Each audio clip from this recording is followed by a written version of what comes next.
Imagine for a second, you're just sitting at your kitchen table. Right. You're holding a newspaper, just your standard daily paper, the kind you might, skim over your morning coffee or tea. Maybe you check the headlines, read an opinion piece or two, and then you just toss it into the recycling bin without a second thought. Yeah, totally standard morning routine. Exactly. But now I want you to imagine that a single opinion column buried inside that paper, just a few paragraphs of text printed on page 7, possesses so much explosive, unimaginable power that exactly 400 days after you read it, it completely topples a massive, deeply entrenched monarchy. It sounds completely fictional when you frame it like that. It sounds like the plot of a dense political thriller, right? Nice. But we're looking at a moment in history where this actually happened. We're diving into a collision of state media, incredibly arrogant political propaganda, and massive social upheaval that literally changed the map of the modern world. It really stands as one of the most remarkable and, frankly, miscalculated chain reactions in modern history. Yeah. The goal of our deep dive today is to thoroughly analyze a Wikipedia article detailing the publication of a very specific, incredibly infamous piece of writing. The article hit newsstands in 1978, and it was titled Iran and Red and Black Colonization. Such a specific title. It is. But our mission today isn't just to look at the text of this article. Although the words they chose are incredibly revealing, we need to completely deconstruct the geopolitical tinderbox into which this op-ed was dropped. Right. And examine the unprecedented, unstoppable chain reaction it caused. We're looking at the actual day-by-day mechanics of how a revolution gets sparked. And for you listening right now, you might already know a fair bit about the Iranian Revolution. Sure. You might know the major figures, the broader outcomes, the hostage crisis, the whole global impact. But the mechanics of exactly how it started down to these specific secretive bureaucratic decisions, the pseudonyms, and the literal red ink used to print the specific newspaper column, that's the kind of historical aha moment that completely changes how you view the relationship between media and state power. It's about understanding the anatomy of the spark rather than just staring at the fire. And just as a quick baseline for you listening, because we are dealing with the Pahlavi regime, Ayatollah Ruhollah Khomeini, and the deep roots of the Islamic Republic of Iran, we are looking at this strictly as historians today. Yes, very important point. We aren't taking sides or endorsing any political, religious, or ideological viewpoints of any of the figures or movements involved. Our goal is simply to impartially report on and analyze the factual events and perspectives as they're documented in the source material. Right. We're looking at the mechanics of history, cause and effect, plain and simple. I'm really glad we got that out of the way because it lets us look at the raw data of how this all went down. Okay, let's unpack this. Let's do it. To really understand why a single newspaper article could act as a detonator, we have to understand the bomb it was attached to. We have to look at the background of Iran on the eve of 1978. The context is everything here. It really is. And according to our source, the fuse actually started getting lit a few years earlier, around 1975, and ironically enough, it started with a peace treaty. Yeah. Why would a peace treaty be the thing that starts unraveling a regime? Well, the historical context here is deeply layered, and it comes down to unintended consequences. Okay. In 1975, a treaty was established that effectively ended hostilities between Iran and its neighbor, Iraq. Okay. On paper, ending hostilities is a stabilizing diplomatic achievement. You secure your borders, you reduce military tension. Makes sense. But by 1976, because of this treaty, Iranians were once again permitted to travel across the border into Iraq. They could go on pilgrimages to holy sites. And that opening of the border created a massive, completely unintended vulnerability for the Shah's regime. Because Ayatollah Khomeini, who at this point is the Shah's most prominent, vocal religious critic, was living in exile right there in Iraq. Exactly. So the regime secures the border militaristically, but they inadvertently open a massive cultural and political corridor? If we connect this to the bigger picture, it highlights a profound paradox of authoritarian control. The Shah's government signs a treaty to secure its external power. But by allowing citizens to travel, they open a massive conduit for domestic revolutionary material. Wow. We have to visualize the logistics of this underground network. Information had to move physically back then. Right. No internet. Exactly. So you have ordinary citizens, pilgrims, merchants, traveling to Iraq, and while they're there, they're sitting in on Khomeini's teachings. They're quietly slipping cassette tapes into their luggage, hiding transcribed sermons in their coats, and crossing back into Iran. The cassette tape as a revolutionary weapon, it's such a powerful image. It really is. You have this massive, heavily armed state apparatus, the military, the intelligence agencies, and it's being systematically undermined by standard issue cassette tapes playing in living rooms and local mosques. The source notes that because of this influx of smuggled material, disapproval of the Shah was rapidly increasing at the mosque level. So the mosques were becoming the central nervous system of this subterranean resistance. Precisely. They provided a built-in, pre-existing social network that the state couldn't easily shut down without causing massive religious outrage. But it wasn't just religious grievances brewing, was it? There was this massive push for structural reform rooted in a constitution from decades earlier. The opposition was far from a monolith, which makes this entire period so complex. Our source highlights that alongside the religious disapproval being stoked by these tapes, the broader Iranian public was increasingly demanding that the Constitution of 1906 and 1907 be fully restored. Okay, so a constitution from over 70 years prior. Yes. And understanding what was actually written in that Constitution is vital to understanding the diverse demands of the people in the late 1970s. The 1906 and 1907 Constitution represented a really fascinating, highly unusual blend of democratic desires and religious oversight. Let's break down exactly what they were demanding, because it shows just how much power the Shah had centralized. What did this old Constitution actually promise the people? It promised a structural check on absolute power. The people wanted the right to free elections, which is foundational. Right. They wanted a government that was actually responsible and accountable to the elected legislative body, known as the Majlis. So a real parliament with actual teeth. Exactly. Yeah. And perhaps most threatening to the regime, they wanted a Shah with strictly limited authority.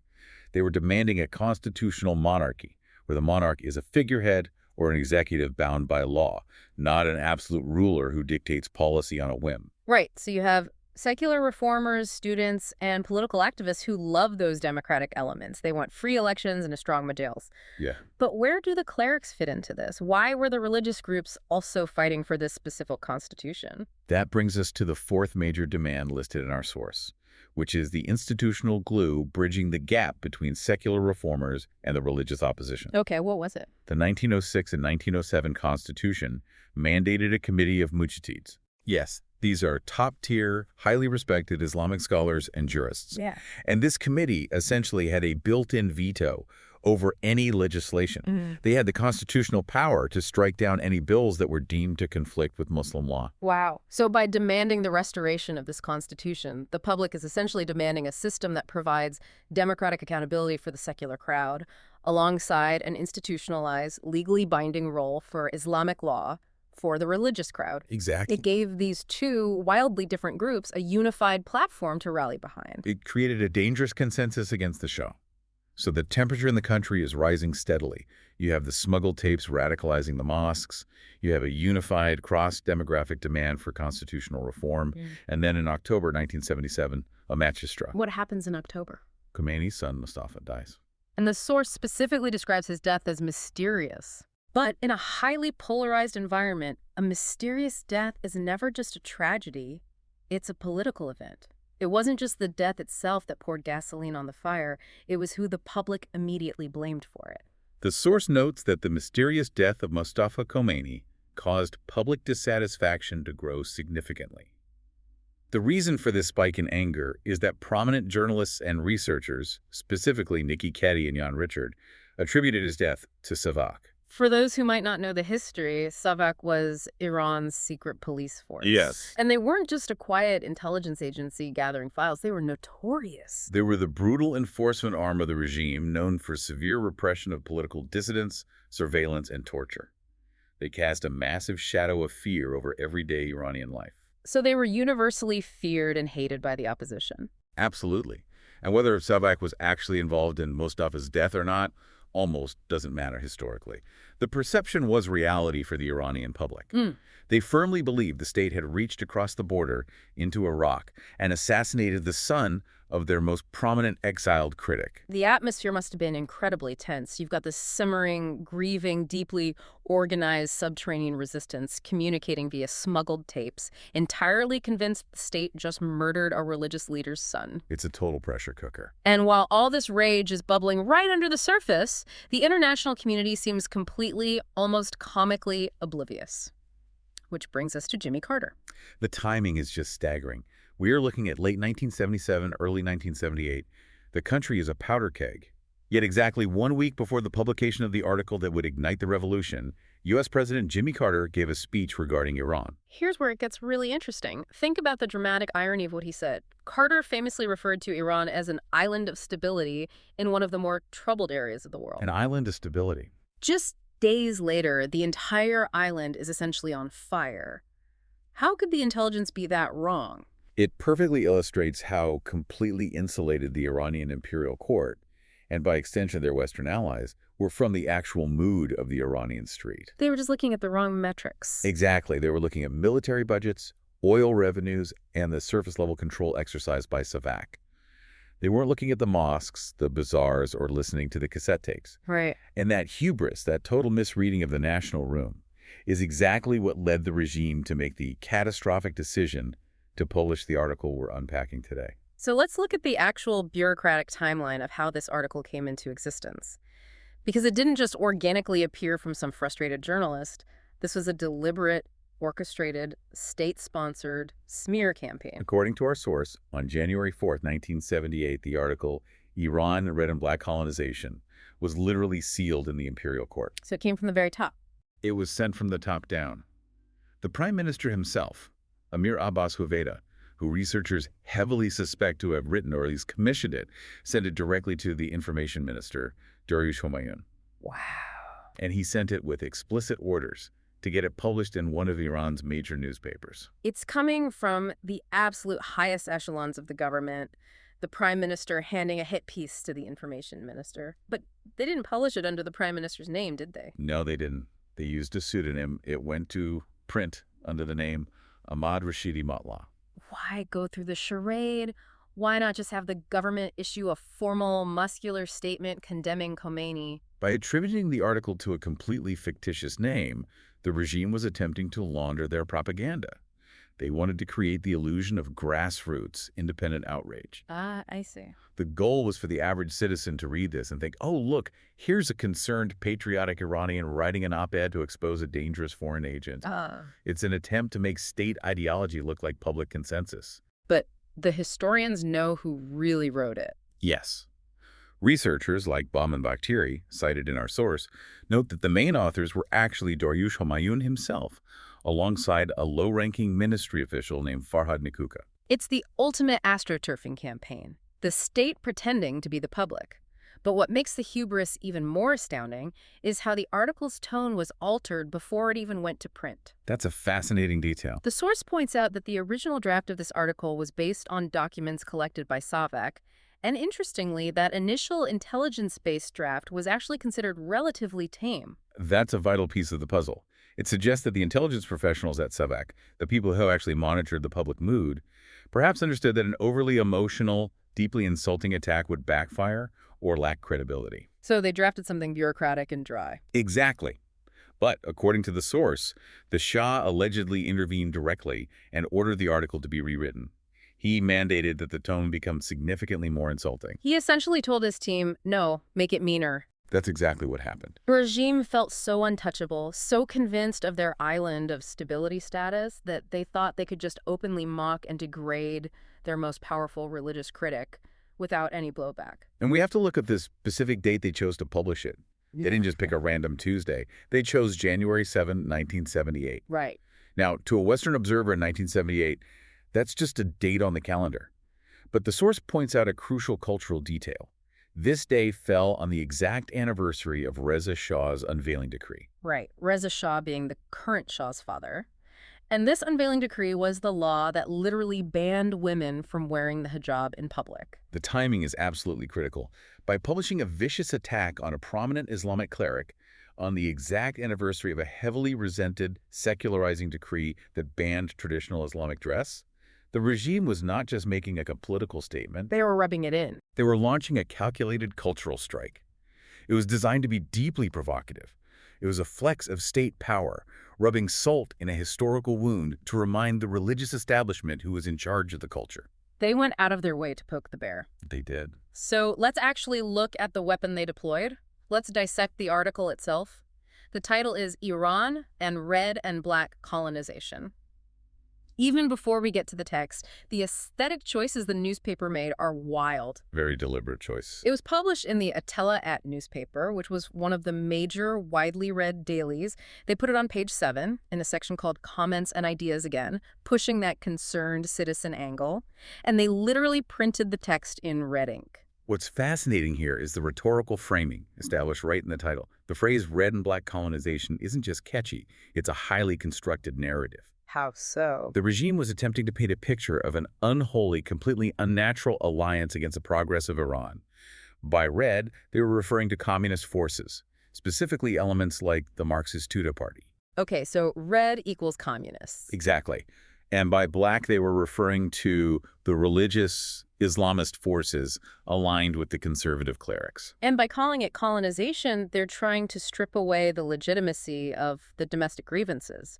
They're basically telling the public, if you're upset with the Shah, you aren't a real Iranian with valid concerns. You're just a tool of foreign imperialists trying to colonize us. It's a massive gaslighting effort. The regime needed to portray its own domestic policies, specifically the reforms of the White Revolution, as the true, undisputed path of Iranian progress. Remind us what the White Revolution entailed. The White Revolution involved massive land reforms, women's emancipation initiatives, and the nationalization of forests. Now, these reforms angered the clerics because land reform threatened religious endowments, and they angered the Marxists because it was top-down authoritarian capitalism. So the state managed to make everyone mad. Yes. But the state's narrative was simple. Anyone opposing these reforms, whether from the Marxist left or the Islamic right, had to be, by definition, a foreign agent, and the article aimed this accusation squarely at Ayatollah Khomeini. I want to read a bit of the excerpt provided in our source because the sneering, condescending tone really has to be heard to be believed. Please do. The article says, quote, "It was not difficult to find such a man. They had found him a man with an unclear past. He belonged to the most reactionary and fundamentalist classes." End quote. It goes on to say he was dedicated to political adventurism and that his name only survives in living memory due to the shameful events of 1963. The text is incredibly dense with specific targeted insults. Let's break those down. How did it? Calling his past unclear and labeling him an adventurer is a direct attempt to strip him of his religious authority. They're trying to reduce a revered marja, a source of emulation for millions of Shia Muslims, to the status of a cynical, rootless political opportunist. Just a guy out for himself. Right. And on top of that, the article describes him as an Indian Sayyid who had lived in India and had contact with British colonial centers. Wait, they called him an Indian Sayyid? Khomeini is the face of the Iranian Revolution. Why on earth is state media calling him Indian? What does that even mean in this context? It's a deliberate attack on his heritage to make him seem un-Iranian. Sayyid denotes descent from the Prophet Muhammad, but by prefixing it with Indian, they're playing on nationalist sentiments and historical prejudices. Oh, I see. They're whispering to the public, he's not one of us, his family comes from outside our borders, and he's secretly working for the British. That is incredibly calculated. And then there's the truly wild accusation about foreign cash. The article claims that an Arab adventurer named Mohammed Tofi al-Ghazi was caught carrying a briefcase filled with 10 million reals to fend the revolt. 10 million reals in a briefcase. It sounds like a bad spy movie. It's classic state propaganda. It ties the entire narrative into a neat xenophobic bow. Khomeini is an Indian-born, British-connected adventurer, funded by Arab money, working alongside communists to destroy Iranian progress. They threw every possible political and cultural accusation at him simultaneously. They really did. And the article specifically blames Khomeini for the 1963 uprising against the White Revolution. It says he attempted to execute the plans of Red and Black colonialism by revolting against the land reforms and women's emancipation, quote, thereby costing the lives of innocent people. Blaming him for the bloodshed. Yeah.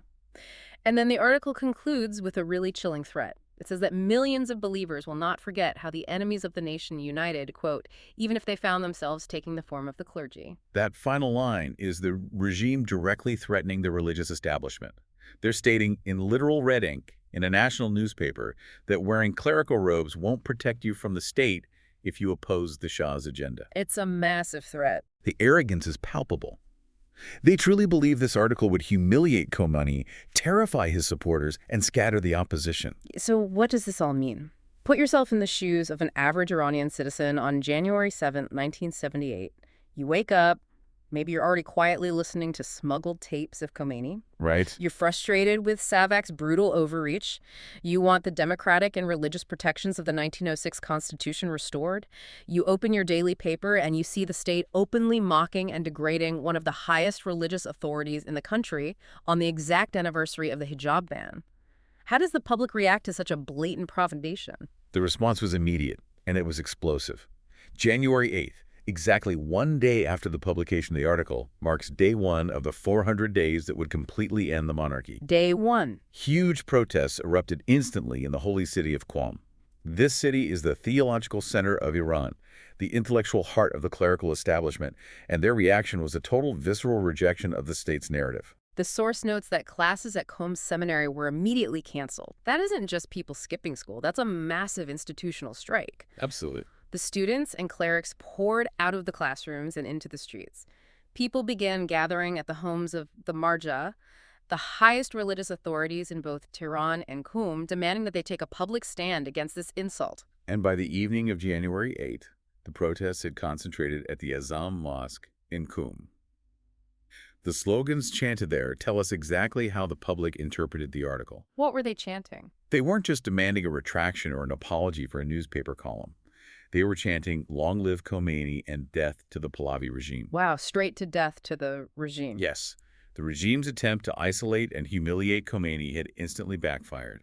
It turned him into the undisputed focal point of the resistance. And things escalated terribly the next day. On January 9, the protests grew even larger. And this is a really crucial detail from the source the bazaar closed. Yes. Why is the closing of the bazaar such a big deal? The closure of the bazaar is always a massive historical bellwether in Iran. The Bazaris, the traditional merchant class, control the economic heartbeat of the city. Okay. When they shut down their shops, the protest moves beyond just the theological seminaries. It becomes a massive economic strike. So it's spreading across classes. Exactly. It showed that the black and red, or at least the religious students and the working merchant classes, were actually uniting in real time. The article, by attacking Khomeini so aggressively, gave all these disparate groups a glaring common enemy. It's incredible. The Shah was terrified of a red and black alliance, and by trying to crush it in the press, he accidentally created it in the streets. He forced their hands. But the regime didn't back down. On the afternoon of January 9, police began firing live ammunition into the crowd in Qom, killing and injuring many people. And this brings us to a vital cultural and religious mechanic of this revolution. The police violence didn't crush the protests.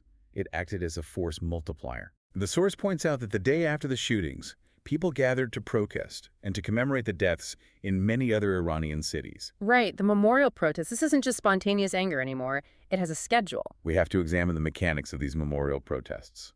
In Shia Islam, there is a deep cultural and religious tradition of mourning the dead, which includes significant commemorative gatherings, particularly the Chehilm, which marks the 40th day after a death. 40th day. Yes. When the state police killed protesters in Qom on January 9, they unwittingly seeded a guaranteed, mathematically predictable wave of future protests. They set a timer. Exactly. They created martyrs, and the commemoration of those martyrs 40 days later created a built-in rhythm for sustained, escalating resistance. It's like a chain reaction of dominoes falling across the map. The source lists the cities where these memorial protests spread: Tabriz, Yazd, Isfahan, Shiraz, Jahram, and Awaz. It just kept spreading. If you visualize a map of Iran, you see the revolution starting in the theological heart of Qom, moving to the capital in Tehran, and then exploding outward. Every single time the police cracked down and killed protesters in Tabriz, they essentially set an alarm clock for new memorial protests 40 days later in Yazd or Isfahan. This raises an important question. How often does a government's own propaganda apparatus inadvertently create the very monster it's trying to destroy. It seems like a classic blunder. The Shah's regime wanted to prove that Khomeini was irrelevant, a relic of the past with no actual influence. By dedicating state resources to attacking him so publicly and so viciously, they validated his power. They showed they were scared of him. Precisely. They proved to the entire nation that the Shah was terrified of an exiled cleric. The article effectively drafted Khomeini's blueprint for victory, placing him at the absolute center of a revolutionary movement that would sweep the entire country. And the timeline is just breathtaking, exactly 400 days later.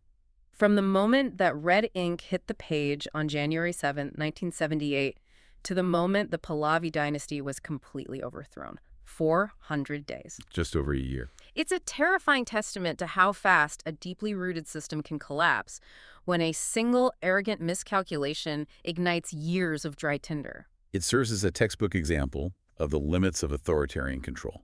The state controlled a massive modern military. They controlled SAVAK. They controlled the flow of official media and the newspaper. They had all the hard power. Yet they were utterly defeated by an underground network of smuggled cassette tapes, the unifying power of shared religious and constitutional grievances, and their own complete inability to understand the people they were governing. As we wrap up this deep dive, it really is quite a journey we've been on. We started with a peace treaty that accidentally opened a smuggling route for cassette tapes. We saw a nervous, out-of-touch regime trying to project an image of an island of stability to the West, while secretly drafting a ghost-written, deeply insulting op-ed at home. We saw that op-ed printed in red ink, designed to divide the country, but instead it united students, clerics, and merchants into an unstoppable 400-day countdown to a revolution. It's an absolute masterclass in how not to handle a simmering political crisis. And just to briefly reiterate our stance as we conclude, looking back at these events from a purely historical, analytical standpoint reveals the mechanics of how revolutions take hold and spread. We're observing the cause and effect, the action and reaction, completely independent of the various ideologies that ultimately won or lost in the years that followed. Just following the data? History provides the data. It's up to us to understand the patterns. And that brings us to our final thought for you to take away today. Consider the dynamic we just explored. The Iranian state had every traditional lever of hard power at its disposal: guns, money, media. The opposition had cassette tapes, whispered conversations, and underground networks. When a massively powerful entity uses its giant megaphone to punch down at an exiled critic, does it inherently prove to the public that the critic's ideas are actually stronger than the state's weapons? Does the act of public defamation actually serve as the ultimate endorsement of the threat? It's a profound paradox of power. By trying to destroy an idea publicly, you often grant it the exact oxygen it needs to consume you.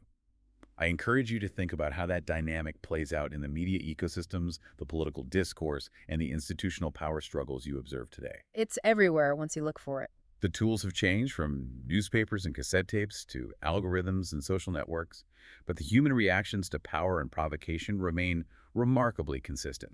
Thank you so much for joining us on this incredible journey through history today. Keep asking questions, keep looking past the headlines, and as always, stay curious.